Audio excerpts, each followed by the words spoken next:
લાશ કાઢી નીકળ્યો. કોઈ એની એમના પતિની ઉંમરનો જીવતોય નતો. હવે બીજા લાશ કાઢવા દિયરો જેવા હતા, કોઈ ભત્રીજા થતા હતા, એવી રીતના હતા, પણ લાશ કાઢી નીકળ્યા ત્યારે મારા જેવા કોઈએ પૂછ્યું, માજી દાદા હવે જીવતા નથી, લાશ કોની કાઢી નીકળ્યા છે? કોઈ એમની ઉંમરનો તો છે નહીં. કે મારા બાપની ખાનદાનીની લાશ કાઢું છું.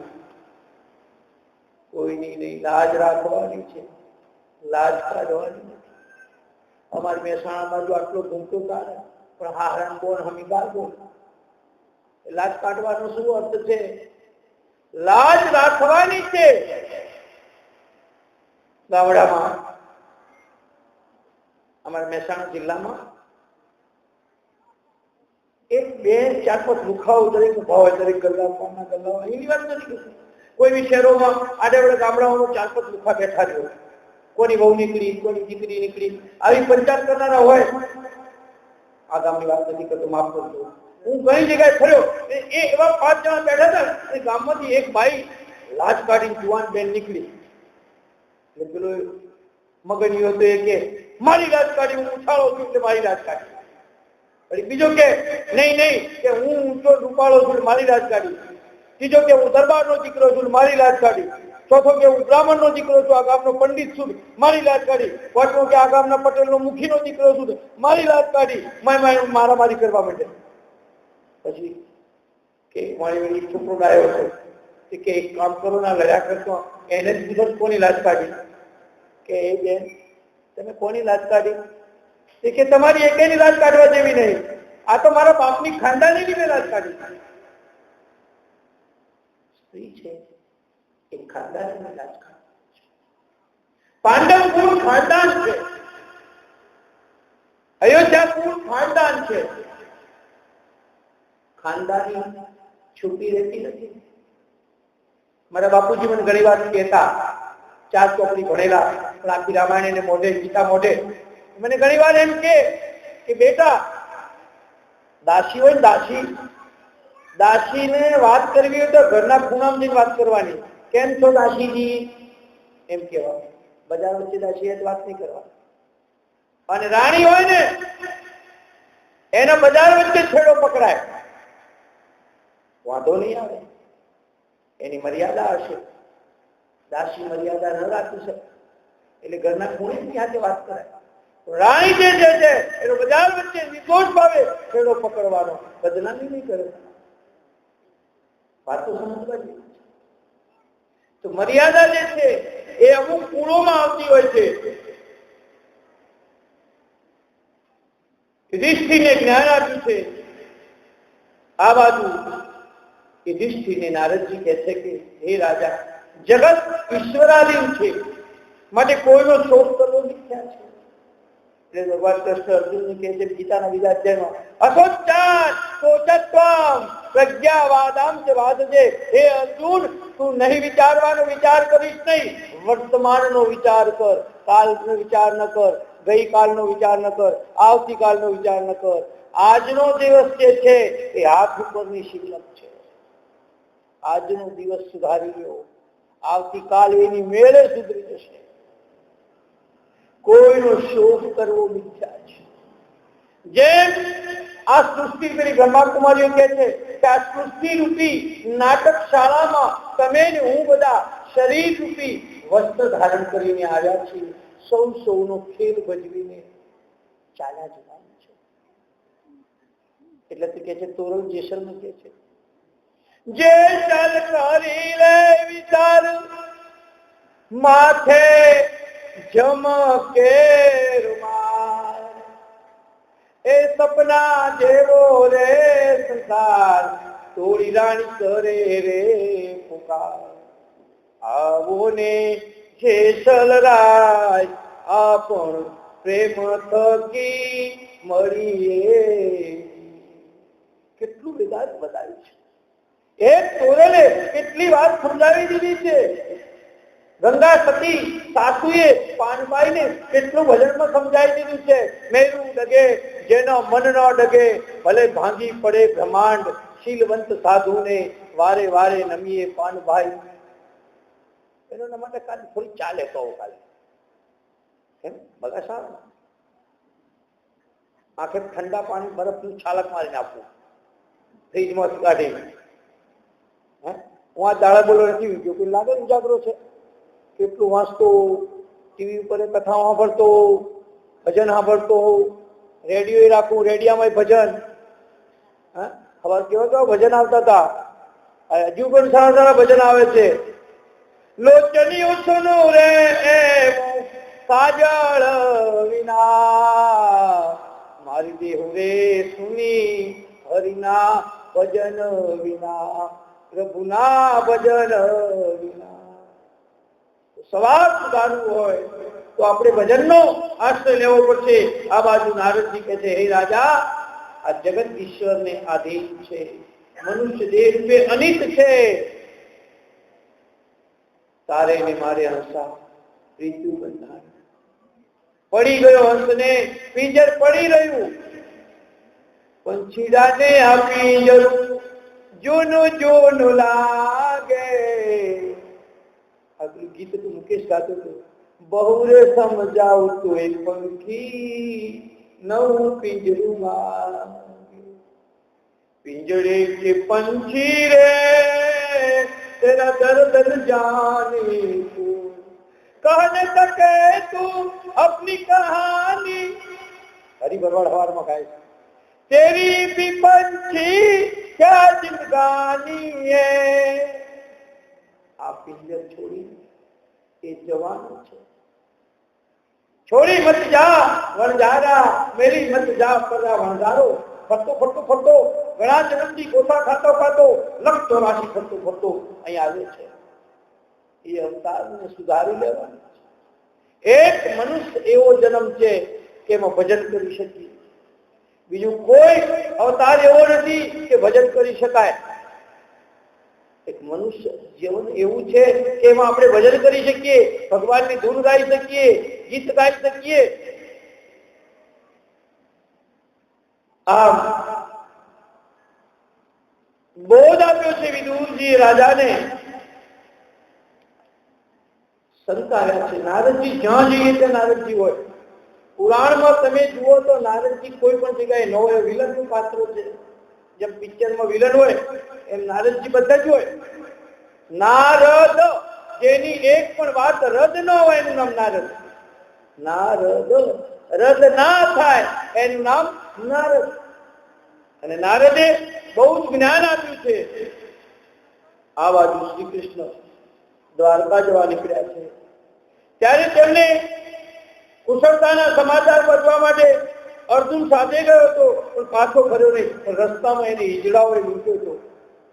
કાબે અર્જુન લૂંટ્યો એહી ધનુષ એહી બાણ. અર્જુન જેવો મહાન બાણાવડી એને પણ હિજડાઓએ કાબાઓએ લૂંટી લીધો હતો. નહીં સમય બળવાન પુરુષ બળવાન નથી સમય બળવાન. આવો મહાન માણસ પણ લૂંટાઈ ગયો.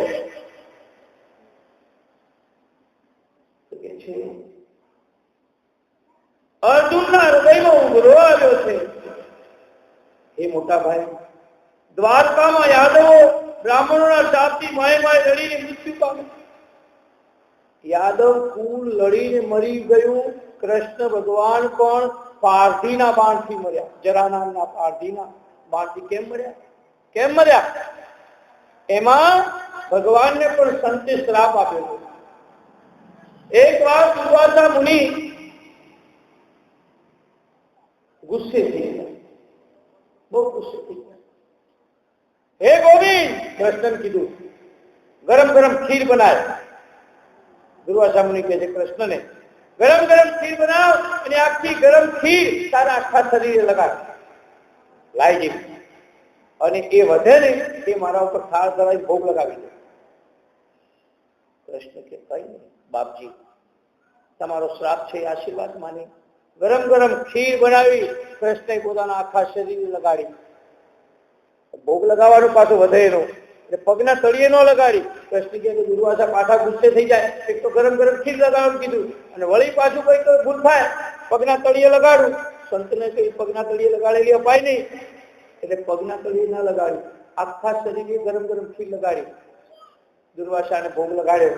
દુર્વાસા કે ગોવિંદ આ શ્રાપ નતો આ આશીર્વાદ હશે, બધો ફાયદો થશે. પણ એક મુશ્કેલી આવશે ગોવિંદ, યુદ્ધના મેદાનમાં તમારું બધું અંગ સલામત રહેશે. કૃષ્ણ કહે ક્યાં બાણ વાગ્યા છે હજુ સુધી, પણ તમે પગના તળિયે ખીર નથી લગાડી એટલે તમારા પગના તળિયે પારધીનું બાણ વાગશે, આખું અંગ સલામત રહેશે બધું, પણ પગના તળિયે બાણ વાગશે અને એનાથી તમારું મૃત્યુ થશે. સંતનો શ્રાપ હતો દુર્વાસાનો, અને એ શ્રાપના કારણે ભગવાન કૃષ્ણનું પણ મોત.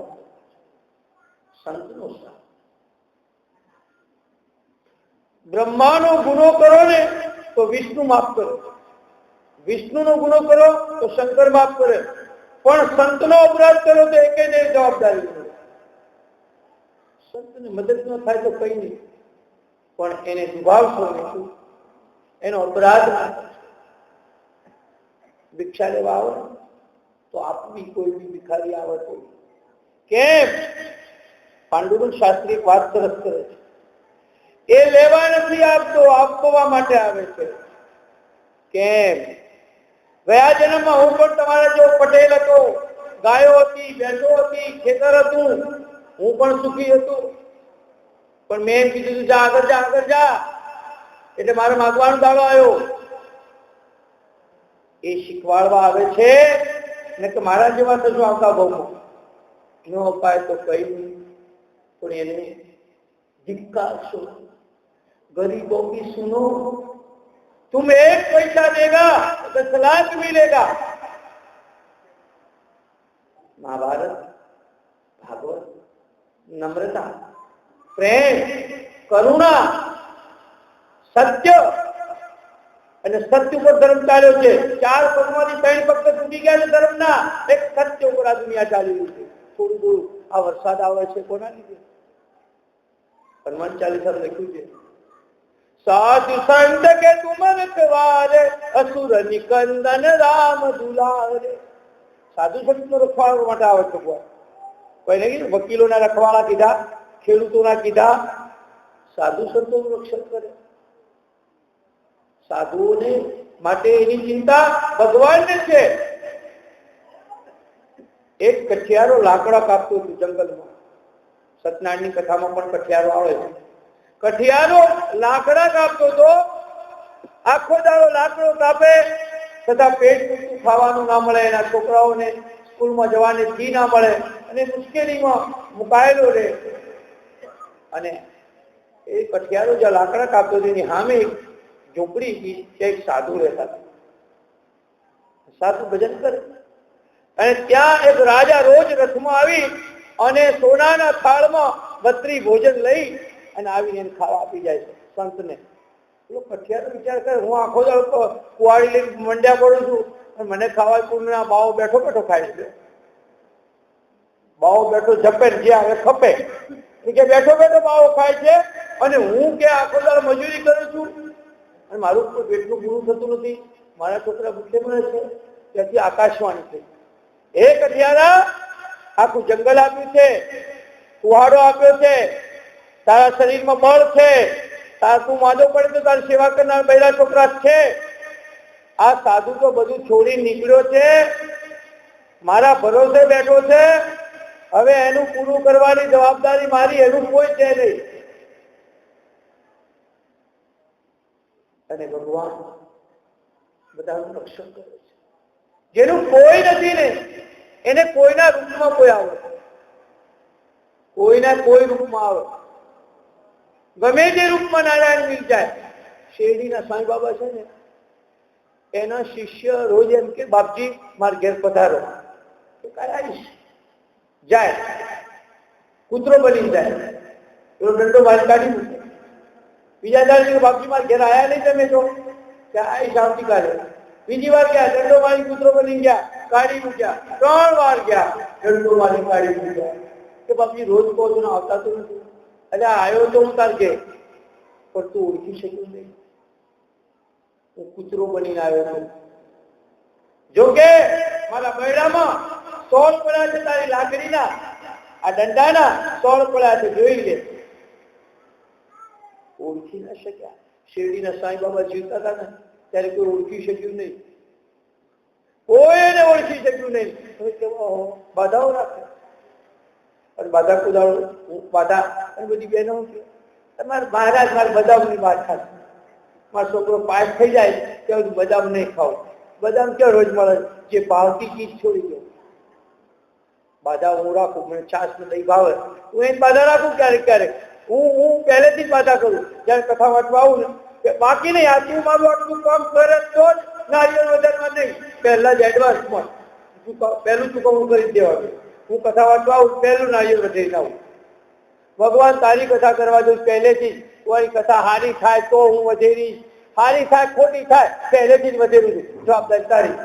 પહેલા રોટલાની વ્યવસ્થા કરજે, ચોખ્ખે ચોખ્ખું કઈ જોઈએ, બીજું કઈ નહીં. આજે કઈ જમવા બનાવવાનો ટાઈમ રહે નહીં અને વાહન જવાનો ટાઈમ છે નહીં. ચોખ્ખું કઈ રામજીને આવ્યો અને થઈ જાય કે નહીં વ્યવસ્થા. તમે આજના દિવસથી કહી દો તો તમારી સગવડ બધી કરી દે.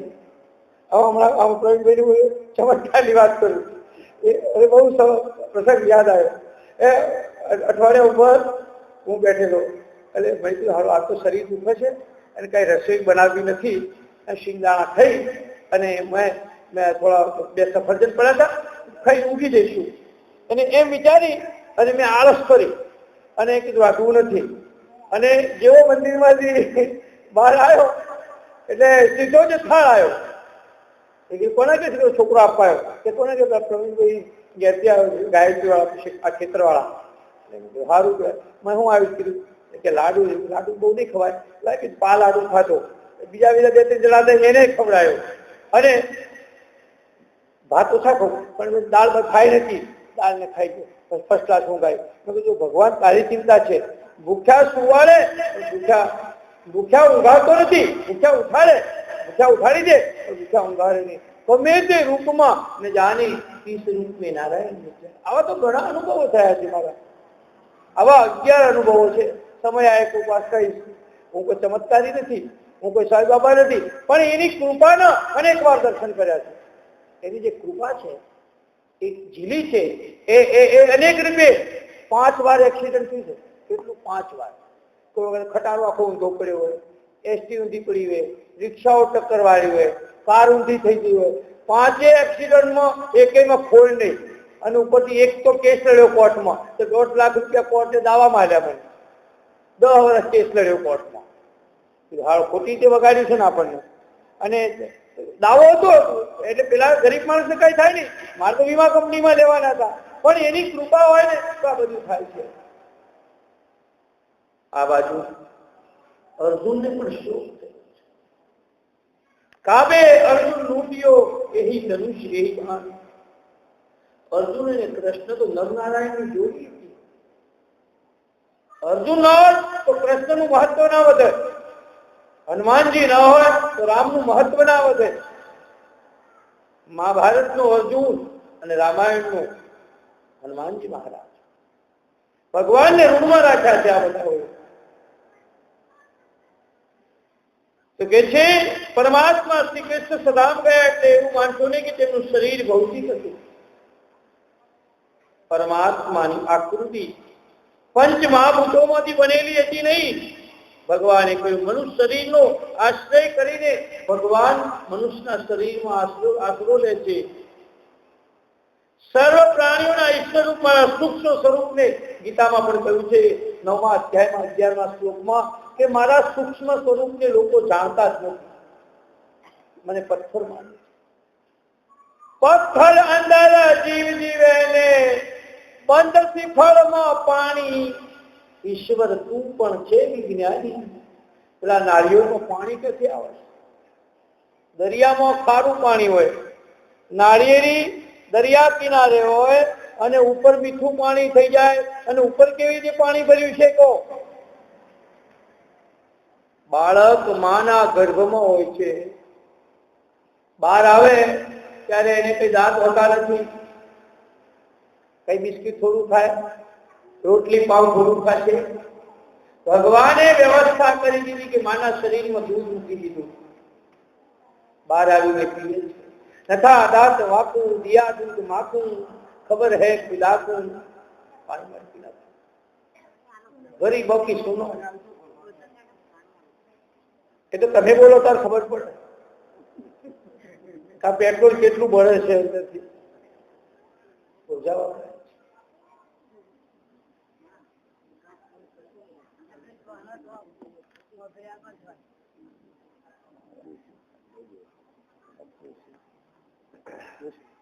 લગાવી ગયેલા રામ સભામાં અમે રમવાને ગયા.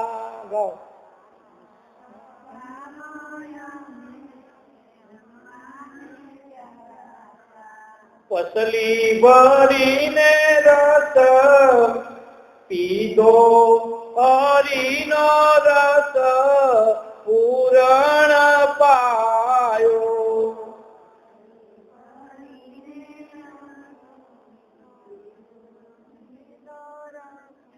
પૂરણ પાયો. રામ સભામાં રમવા ગયા હતા. પસલી ભરીને રસ પીધો હરિનો રસ પૂરણ પાયો.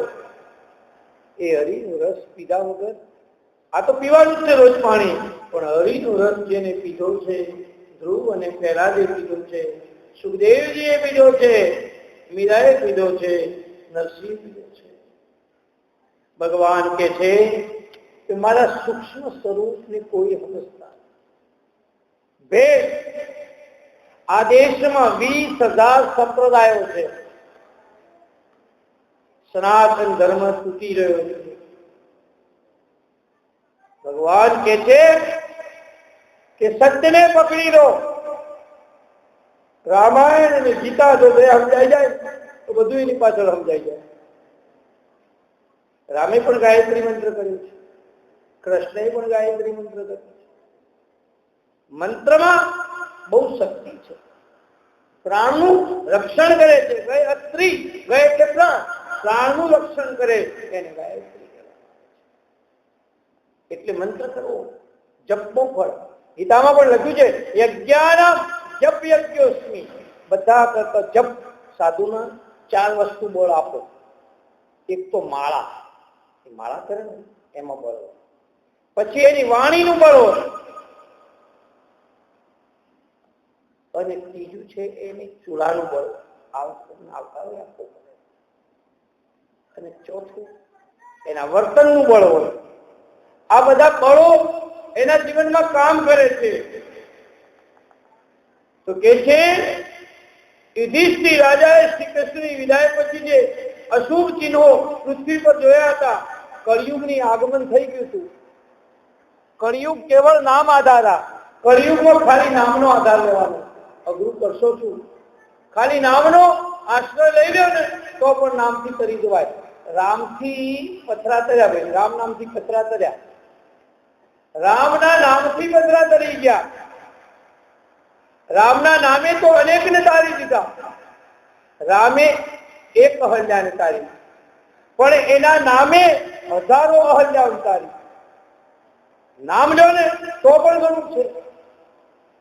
લાડુ લાડુ કહેવાથી લાડુ ન મળે, પણ રામ રામ કહેવાથી રામ મળે. કારણ કે રામ ચેતન છે. એટલા માટે તો હનુમાનજી છે ને લંકામાં ગયા ને તો રામે વીંટી આલી હતી સીતાજીને સંદેશો આપવા માટે. તો ક્યાં મૂકી વીંટી? હવે વીંટી છે હનુમાનજી હાથમાં રાખે તો મારામારી પડી જાય. હનુમાનજી કોઈ ખીસ્યું તો હતું નહીં, ક્યાંય રાખે પગમાં રખાય નહીં. રાખવી ક્યાં? હનુમાનજીએ મોઢામાં રાખી. આખા શરીરના આપણે ઘરેણો પહેરાવીએ છીએ, હાથને, પગને, કેળને, ગળાને, નાકને, પણ જીભને ઘરેણું પહેરાવતા નથી. જીભનું ઘરેણું રામ નામ. કયો? તમે શ્લોક ગાવ છો કયો? મુગમ બધી બહેનો ગાય ખરી પણ સમજે નહીં. મુગમ કરો દિવાચાલમ પંગુમ લંઘયતે ગિરી યત્ર ગુવાત્મા વંદે પરમાનંદમ માધવમ. મુખમ કરોતિ વાચાલમ એટલે મૂંગો બોલતો થાય. તો બધા દવાખાના રજા દે, મૂંગા વેરણ શાળાઓમાંથી રજા પડી જાય. મૂંગા જો બોલતા થઈ જાય તો હે મુખમ કરોતિ વાચાલમ પંગુમ લંઘયતે ગિરી. લંગડો છે પર્વત ચડી જાય તો બધા લંગડાઓને હાડકાના દવાખાનામાં રજાડજો અને પર્વત ચડી જાય ના, એમ નહીં. મુકમ કરેલી વાચાલમ એટલે મૂંગો બોલતો થાય એટલે આપણે બધા જ મૂંગા છીએ. જ્યાં સુધી સ્વાર્થની બોલી બોલીએ છીએ ને ત્યાં સુધી મૂંગા છે. પણ પરમાર્થની બોલી બોલતા થઈ જઈએ ને તો સાચા બોલતા કહેવાય. આપણા કામ માટે દોડીએ છીએ તો લંગડા જ છીએ આપણે, પણ પરમાર્થના માટે દોડવા માંડીએ તો સારા ચાલતા કહેવાય. સ્વાર્થની ભાષા બોલીને પરમાર્થની ભાષા બોલે એ સાચો બોલેલો કહેવાય. એના પર ભગવાનની કૃપા થઈ કહેવાય. સ્વાર્થમાં દોડે પણ પરમાર્થમાં દોડવા માંડે એ સાચું ચાલ્યો કહેવાય. તો કે છે કળિયુગ આવી ચૂક્યો છે. યુધિષ્ઠિરની પરીક્ષા થઈ, સ્વર્ગમાં ગયા, સાથે કૂતરાને લેતા ગયા. યમરાજાને કહે છે તમારા કૂતરાને પણ મારે લઈ જવો જ પડશે સાથે, કે નહીં આવે. પણ ના, કે આજ સુધી મારી સાથેનો છે તો એ પણ મારી સાથે આવશે. તો કે છે મનુષ્ય લોકમાં પોતાના ઉદ્ધાર મનુષ્યના હાથમાં છે. પોતાનો ઉદ્ધાર પોતાના હાથે થઈ જાય છે. આ બાજુ પરીક્ષિતની કથા આગળ ચાલે છે. ભાગવતમાં પરીક્ષિતને મહાભાગવત કહ્યો છે. રાજપદ મેળવી છે છતાં એને અહંકાર, સત્તા મેળવી છે. સત્તાની ગાદી પર કોઈ દિવસ રામ રાજ્ય નહીં આવે, સત્યની ગાદી પર રામ રાજ્ય આવે. સત્તાથી તો ભગવાનને પકડાય ખરો. તમે પકડી શકો, કોઈ બી પકડી શકે સત્તાથી? સત્યથી એને પકડાય. રામ નાના હતા ત્યારે દશરથના ખોળામાં બેઠા હતા. દશરથ જમવા બેઠેલા અને ખોળામાં રાખેલા રામને.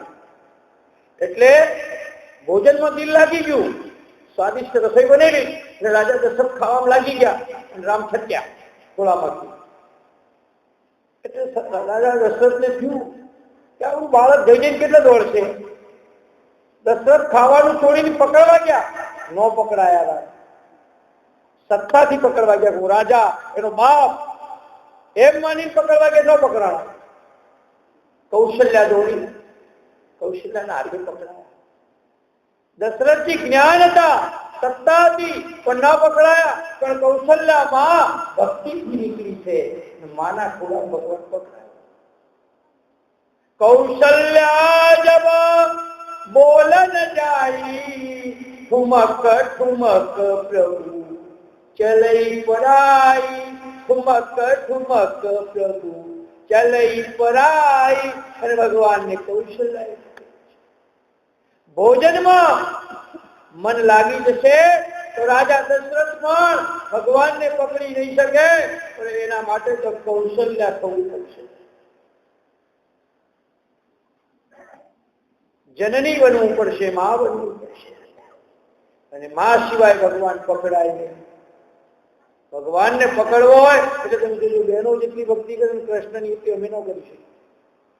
માતૃત્વ છે ભારતની માં, અને એ પણ ગુજરાતની સ્ત્રી ભગવાનને જયારે મનાવતી હોય એ જોવા જેવું છે.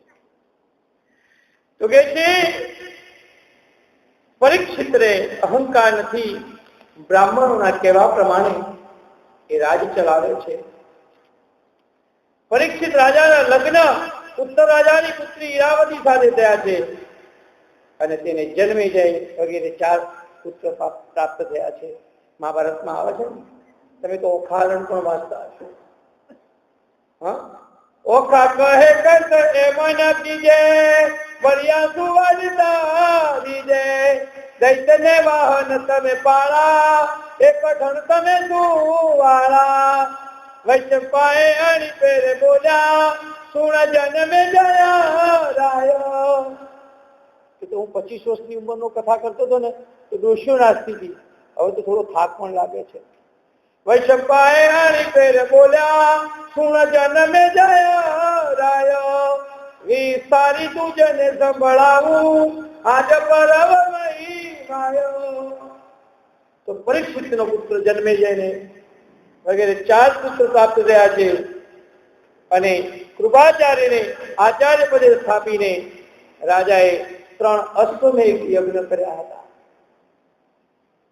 અહીં સૌરભ મુનિએ સૂતને પૂછ્યું કે હે સૂત, એક વખતે એક શૂદ્ર એક ગાયને અને બળદને મારી રહ્યો છે. એ શૂદ્ર કોણ? કળિયુગ. અને કળિયુગ આવ્યો છે. અને કળિયુગ ક્યાં રહ્યો? કળિયુગે રહેવાની જગ્યા માંગી છે. રાજા પરીક્ષિતે કળિયુગને પકડ્યો, મારવા તલવાર ઉગામી. કળિયુગ પકડી પડ્યો, મને મારશો નહીં. તો કે હવે મને રહેવાની જગ્યા આપો. કે દારૂમાં રહીશ, સોનામાં કળિયુગ, જુગારમાં, વ્યભિચારમાં, આ બધા કળિયુગ છે. અને આજે તમે જોજો, સોનું હોય કળિયુગ હોય. લંકા સોનું, સોનાની નગરી ગઈ. આફ્રિકા, અમેરિકા, દ્વારિકા, કા શબ્દ હોય તો સોનું અને હોનું જ નળે. આ સોનું નો તો સીતાજીનું હરણ નાખ્યું. મારી સોનાનો મૃગ બન્યો, એમાં તો સીતાજી ફસાયા. આ સોનું નડે છે. આ બાજુ પૃથ્વી રડે છે કે મારા ઉપર જુલમ થઈ ગયો છે પાપીઓનો. તપ, શૌચ, દયા એ 3 પગ તો તૂટી ગયા છે. સત્યના પાયા ઉપર આ ધર્મ ટકી ગયો છે. અત્યારે જે વરસાદ આવે છે, જે રોટલા ખાઈએ છીએ, એ સત્ય કોઈ પુણ્યશાળીઓના પુણ્યના લીધે આપણે ખાઈએ. આપણું છે શું? થોડું પુણ્ય છે ને કોઈ સારા માણસોનું, એના લીધે આ જગત ચાલી રહ્યું છે. બધા કે 2012માં આ દુનિયા નાશ થવાની નથી થવાની. હમણાં નહીં થાય, હાલ નહીં થાય. પણ અને વળી વચમાં વાત ફેરાઈ ગઈ હો, કાઠિયાવાડમાં અને મહેસાણા બાજુ કે નકળંગનો અવતાર થઈ જાય. એ વસ્તી ખટારા ભરીને લક્ઝરીઓ ભરી પેલા આંધ્રપ્રદેશમાં જાય. આ ક્યાં અવતાર? તમારે કોઈનો અવતાર થવાની જરૂર નથી. આપણો પોતાનો અવતાર. ઘણા કે હું રામાપીરનો અવતાર છું. એટલે તને જાજુજી પાણી લેતા નથી આવડતું, તું ક્યાંથી રામાપીરનો અવતાર થઈ ગયો? હું ઘણી વાર એવું કહું, એટલે અવતાર થવાની કોઈ જરૂર જ નથી.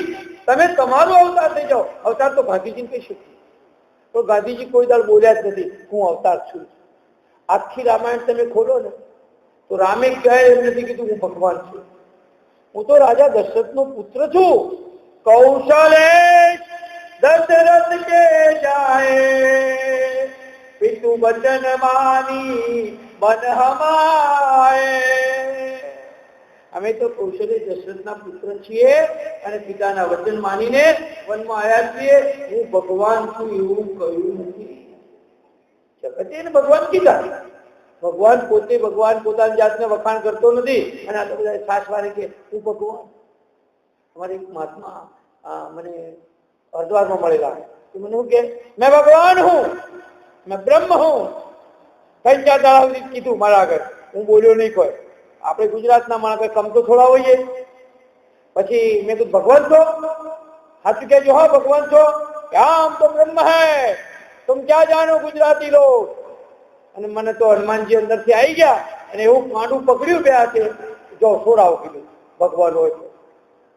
છોડાઈ શક્યા નહીં. ક્યાં કર રહે હો, ક્યાં કર રહે હો, છોડ દો છોડ દો. હું તો ભગવાન તો છોડી દો. આવી બધી વાતો કરનારાઓમાં ભલા થાવ, ફસા જશો નહીં.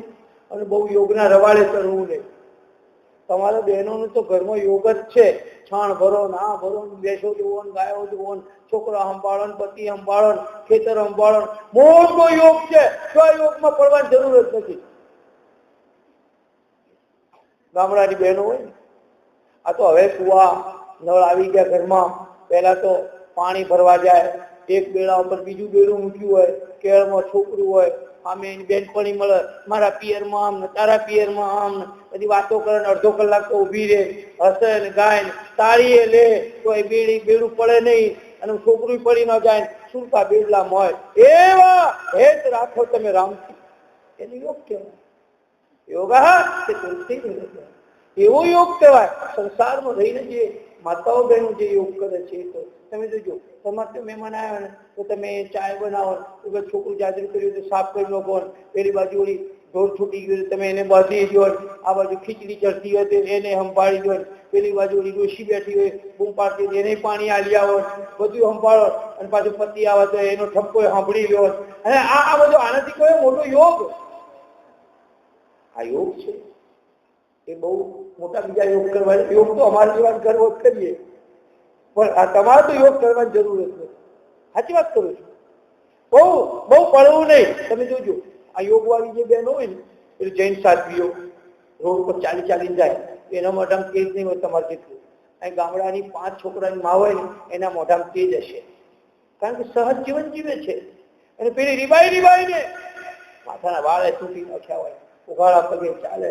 અને અકુદરતી જે જીવન જીવવાનું નહીં સારું, સહજ કુદરતી જે જીવન છે એ જીવવામાં આનંદ છે. પશુ પંખીઓ રોગ થાય, કાગડા કોઈ મેલેરિયા થયો, કેવું સહજ મસ્તી વાળું જીવન જીવે છે. ચકલીને કોઈ દાડો કોલેરા થયો, સહજ જીવન છે. મુક્ત ગગનના પંખી એમ સહજ જીવન જીવવાનું. તો મને કહે તમને ડાયાબિટીસ કહેતી છે, એ તો ગર્ભમાંથી આવ્યો. તમને ગર્ભમાંથી આવે ને એના તમે જવાબદાર નથી. તમે બહારથી કોઈ રોગ ઓળો ને એમાં તમે જવાબદાર. ઈશ્વર જે આપે છે એને તો સ્વીકારવું જ પડે. સ્વામી વિવેકાનંદ 39 વર્ષની ઉંમરમાં ડાયાબિટીસથી મરી ગયા. મહાન યોગી તપસ્વી પુરુષ. ગયા જન્મનું પાપ પણ ભોગવવું જ પડે. આ જન્મનું ન હોય તો ડોગરેજી મહારાજને કેન્સર થયું. નડિયાદ સંતરામ મંદિરમાં બિચારા કેટલું રીબાયા હતા. જન્મ કોઈ રામકૃષ્ણ પરમહંસને કેન્સર. મહાપુરુષોના જીવન તરફ નજર કરો તો એમને કેટલું બધું વીત્યું છે, રીબાવું પડ્યું છે. ગત જન્મ નાનું બાળક હોય, 6 મહિનાનું બાળક હોય અને એને ખેંચ આવે, આંચકી આવે અને 2-3 મહિના સુધી રીબાય, તો એ કયો પાપ કરવા ગયું હતું? એને કઈ કીડી મકોડો મારવા ગયું હતું? છતાં એને એ ગયા જન્મનું એને કર્મ એને ભોગવવું પડે છે. પરીક્ષિત રાજાએ કહ્યું કે કર્યું તારે સોનામાં, દારૂમાં, જુગારમાં, વ્યભિચારમાં રહેવાનું છે. અને એ કળિયુગમાં કળિયુગ રહ્યો છે એમાં. અને આ બાજુ નૈની વિચારણમાં એકઠા થયેલા બ્રાહ્મણોએ રાજા પરીક્ષિતની કથા સાંભળી. તેમણે સૂતને કહ્યું, સૂત, હમણાં તો અમે અહીં બેસીને મોટો યજ્ઞ કરી રહ્યા છીએ. રોજ રોજ સત્સંગનો પ્રભાવ થઈ રહ્યો છે અને બધા ઋષિ મુનિઓ આ કથા સાંભળવા ભેગા થયા છે. સત્સંગ થાય તો સ્વર્ગ કરતા પણ સત્સંગ વધી જાય. મારું વંદરાવન છે એનું વૈકુંઠ નહીં આવું. વૈકુંઠની પણ જરૂર નથી. આ સ્વર્ગ ને નર્ક શું છે? આ સ્વર્ગ ને નર્ક. સ્વર્ગમાં કેવા માણસો ગયા હોય? તમારા જેવા હારા માણસ કથા સાંભળવા આવે. કાલે બે બહેનો ત્યાંથી નીકળી રોડ પર જતી ખંભાત કે મહારાજ તમારી કથા અમે ઘેર બેસીને સાંભળીએ પછી જ ઊંઘીએ. એટલું તો કામ સારું થાય છે, એટલું તો કામ સરસ થાય. ઘેર બેસીને સાંભળે તો છે કોઈ? જ્યાં વાત જાય સાંભળ નથી આવતા એ બી ક્યાંક સાંભળતા હોય, કાને તો કોઈ શબ્દ પડી જ જાય. તો કે છે સત્સંગનો મહિમા છે. સૂતને બ્રાહ્મણો બધી શૌનક મુનિએ કથા આગળ કહેવા વિનંતી કરી. એટલે શૌનક મુનિ કથા સંભળાવે છે. બધા ઋષિઓ કથા સાંભળે છે. મેં આગળ પણ વાત કરી હતી કે પરીક્ષિત રાજા શિકાર કરવા ગયો. એને તરસ લાગી, ભૂખ અને તરસ બે લાગી. એટલે એક ઋષિના આશ્રમમાં ગયા, પાણી માંગ્યું. ઋષિ તપમાં હતા, પાણી આપ્યું નહીં. એટલે ગુસ્સો આવ્યો. એના ગળામાં મળેલો હાફ નાખ્યો અને એને શ્રાપ આપ્યો ઋષિના પુત્રએ કે જા, મારા બાપના ગળામાં સાપ નાખ્યો છે તો તારે પણ તક્ષક નાક કરવાથી તારું મૃત્યુ થશે. અને એ રીતે પરીક્ષિત રાજાને સાપ મળ્યો. પણ હું એમ કહું છું કે પરીક્ષિતની બુદ્ધિ કેમ બગડી? આટલો મહાન જ્ઞાની રાજા હતો, આવો તપસ્વી હતો. ભગવાન કૃષ્ણે પરીક્ષિતનું ગર્ભમાં રક્ષણ કર્યું હતું. પુત્રના ગર્ભમાં હતા ત્યારે રક્ષણ કર્યું હતું. એ પરીક્ષિતની આવી બુદ્ધિ કેમ બગડી કે એના દાદા જરાસંઘનો મુગટ એને પહેર્યો હતો, સોનાનો મુગટ હતો, અને એમાં કળિયુગ હતો. અમુકનો કપડો ન પહેરવો, અમુકની ટોપી ન પહેરાય, અને એમાં ગાંધીનગર દિલ્હી વાળાની તો ટોપી ન પહેરાય. બુદ્ધિ બગડે. માલદારોના માથા ઉપર તો ખાસ હાથ મૂકવાના, રાજકારણીઓના માથા ઉપર તો ખાસ હાથ મૂકવાના, કારણ કે એની બુદ્ધિ વધારે બગડેલી હોય. એટલે એની બુદ્ધિ સુધરે એના માટે આપણે સાધુઓને પગે કેમ લાગ્યું છે? શા માટે? શું ફાયદો છે? એના પગમાં શું છે? કેમ કે જે તીર્થમાં ફર્યો હોય એ તીર્થનું પુણ્ય અને વાઇબ્રેશન એના પગમાં હોય. પડો એટલે તમારું અહંકાર એના પગમાં જાય અને એના પુણ્યની જે શક્તિ છે એ તમારી પાસે. એટલા